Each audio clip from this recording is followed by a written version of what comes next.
হচ্ছে ভীষণ ইচ্ছা করছিল সিঙ্গারা খেতে, কিন্তু সিঙ্গারাটা খাওয়া আমাদের হলো না। কেন হলো না? দাদা বারণ করে দিয়েছে, সেজন্য আমাদের সিঙ্গারা খাওয়ার প্ল্যানটা ক্যান্সেল হয়ে গেল। তাই দেখা যাক এখন কি খাওয়া হয়। আর চাটা তো হবে, তার বাকি কি খাওয়া হয়, তাই তো। সিঙ্গারা খাওয়ার প্ল্যানিংটা চলতে চলতে হঠাৎ করে মনে পড়লো যে পুপুনের তো বার্থডে পার্টিতে ইনভিটেশন রয়েছে, আর তাও আবার কখন 6:30টার মধ্যে যাওয়ার কথা। কিন্তু আমরা যতক্ষণে ডিসকাশনটা করছিলাম ততক্ষণে অলরেডি 7টা বেজে গিয়েছিল। তো বৌমনি এসে যখন এই রিমাইন্ডার দিল তখন মনে হলো যে না, তাড়াতাড়ি করে যেতে হবে বলে ও মানে উইদিন 5 মিনিটস রেডি হয়ে গিয়েছিল। আর ওর বন্ধু নিচেই থাকে, তার সাথেই যাবে, তো সেই জন্য এসে ওদের ফ্লোরের কাছে দাঁড়ালো। দেন ওকে ওরা একসাথে নিয়ে গেল। তারপরেই চলে এসেছি আমাদের পাবলো মহারাজের কাছে।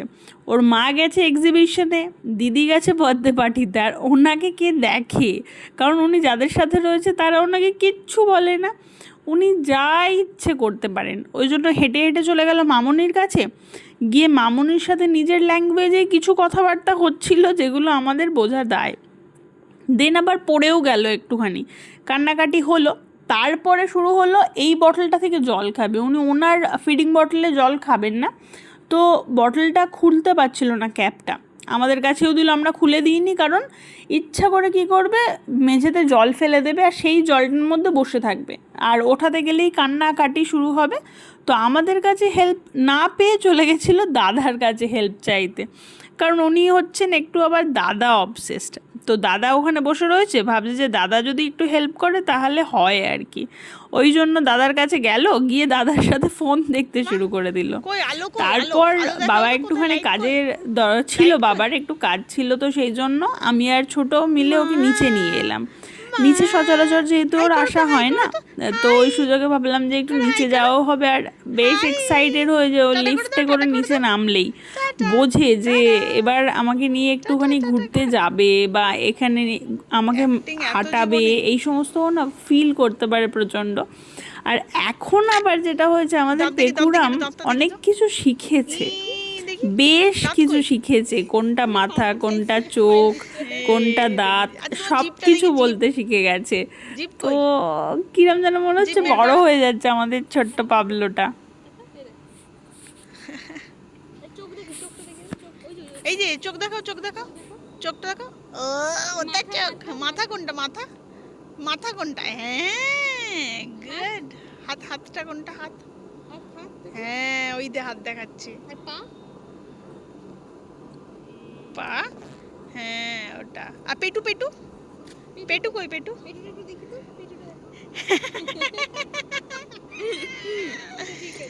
আর নিচ থেকে ওপরে এসে শুরু হচ্ছিল আমাদের মুড়ি খাওয়ার পালা। আর মুড়ি শুধু খাওয়া হচ্ছিল না, সোফাটাকেও খাওয়ানো হচ্ছিল, ছোটাকে একটু কম খাওয়ানো হচ্ছিল আর কি। বাটি ভর্তি মোটামুটি মুড়ি নিয়েছিল ছোটার খিদে পেয়েছে বলে, তো ছোটাকে খাওয়াতে গিয়ে অর্ধেক বাটি মুড়ি সোফাতেই পড়ে গেল। কিন্তু ওই যে তাও মুড়ির বাটি সরানো যাবে না, কারণ সরালেই আরেকজনের কান্না চূড়ান্ত শুরু হয়ে যাচ্ছে। তো আমরা পাগল হয়ে যাচ্ছি সামলাতে গিয়ে, সেই জন্য আমরা বললাম যে ঠিক আছে, তুই মুড়ি ফেলবি তুই ফেল, কোনো আপত্তি নেই তাতে, যেটুকু খাবি সেটুকু খা। এই করতে করতেই চলে এসেছিলো দিদিভাই বার্থডে পার্টি কমপ্লিট করে, একটা গিফটও নিয়ে এসছে আবার এক্সিবিশন থেকে, মা কিনে দিয়েছে, আর বালুনটা ছিল হচ্ছে বার্থডে পার্টির গিফট। তো সেই এনে মোটামুটি 5 মিনিট দাঁড়িয়েছিল আর কি, আমাকে দেখানোর টাইমটুকুই শুধু দাঁড়ালো, বললো যে বালুনটা পেয়েছি আর ওই ব্যাগটা মা কিনে দিয়েছে। এই কথাবার্তা হতে হতেই আরেকজনা দেখে নিয়েছিল যে ওর দিদিভাই বালুন নিয়ে এসছে, আর দেখে নেওয়া মানেই হচ্ছে কি যুদ্ধের প্রারম্ভ হয়ে যাওয়া। আর এই ব্যাগটা হচ্ছে ইউনিকর্ন ব্যাগ ছিল, কারণ এটা হচ্ছে পুপুনের সব থেকে ফেভারিট ক্যারেক্টার যদি হয় ইউনিকর্ন। ওকে ইউনিকর্নের সব কিছু কিনে দেওয়া হলেও ওর তাতেও মনে হয় যে না, কিছু তো গ্যাপ রয়েছে। দেন ওই যেরকমটা বলছিলাম, পাবলো দেখে নিয়েছিল যে ওর দিদি বেলুন নিয়ে এসছে, শুরু হচ্ছে তুমুল যুদ্ধ। তুমুল যুদ্ধ মানে ওর দিদি খেলছে, কিন্তু ওর তাতে শান্তি নেই, ওকে ওইটা নিতে হবে, কারণ ও ওটা নিয়ে কতক্ষণে ফাটাবে সেইটা হচ্ছে মেন টার্গেট। তো ওর দিদি দিচ্ছিল না, আর চিৎকার হচ্ছিল। ওই ছোটদের একটা অ্যাডভান্টেজ থাকে না, একটু কান্নাকাটি করলেই বড়দের স্যাক্রিফাইস করে দিতে হয়, এখানেও ঠিক সেম জিনিসটা, শুধু এই ক্ষেত্রে নয় সব ক্ষেত্রে অ্যাপ্লিকেবল হয়। তো ওর দিদি কোনো জিনিস নিলেই ওর মোটামুটি কান্না চূড়ান্ত হয়ে যায়। আর কান্না একটু যেই থামলো ততক্ষণে কি হয়ে যায়, আরেকটা বায়না শুরু হয়ে যায়। তো একটা থেকে আরেকটা শিফট হতে ওর 5 মিনিটস মোটামুটি টাইম লাগে। আর সবাই তো অ্যাডভান্টেজ দিয়েই রেখে দিয়েছে, কারণ ও ছোট, তাই ওকে কাঁদতে দেওয়া যাবে না। কিন্তু দিদিভাই কিন্তু এত ম্যাচিওর যে ও ভীষণ অ্যাডজাস্ট করে ভাই, যত বায়নাই করুক না কেন সব কিছু দিয়ে। তো ফাইনালি বেলুনটা পেয়েছে, আর পেয়ে মনে হচ্ছে যেন একটা বিগ অ্যাচিভমেন্ট হয়ে গেছে, আর কিছু চাই না ওর লাইফে। দেন হচ্ছিল আমাদের ডিনার প্রিপারেশন, পরোটা বাবা বেলে দিচ্ছিল, তার সাথে সাথে খেলাও চলছিল। আর আমাদের পুপুনের ব্যাটারি এক্সস্টেড হয়ে গিয়েছিল সকাল থেকে, স্কেটিং, পড়াশুনো, তারপরে আবার বার্থডে পার্টি, ওখানে গিয়ে আবার পিৎজাও খাওয়া হয়েছে।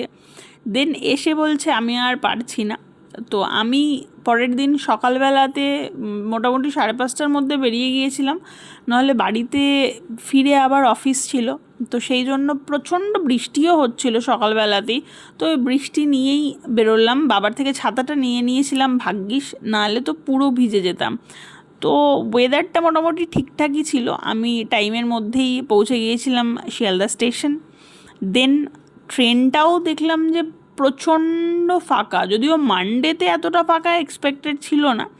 আমি তো ভেবেছিলাম বিভৎস ভিড় হবে, আগে আগে চলে যাই, তাহলে সিটটা অ্যাটলিস্ট পেয়ে যাব। দেন বাড়িতে ঢুকেই আরেকজনও তো বুঝে গেছিলো আমি যখন রাস্তাতে ছিলাম তখন থেকেই, তো তার কান্নাকাটি শুরু হয়ে গিয়েছিল। একদিন বাড়িতে ছিলাম না, তো সেটা ওর কাছে হয়তো মনে হয় যে 1 বছর। মানে ওর সাথে আমার অ্যাটাচমেন্টটা যেটা ডেসক্রাইব করা যায় না। তো ওই যে কোলাপসিপালটা আটকানো রয়েছে, বাট ভাবছে যে কতক্ষণে হাত দিয়ে কোলাপসিপালটা খুলে গায়ে লাফাবো, আমি আদর করব। তো এই এক্সপেকটেশনসগুলোর ভীষণ রকমের থাকে, তো লাফালাফিও শুরু করে দিয়েছে, এই জন্যেই তাড়াতাড়ি বাড়ি আসা।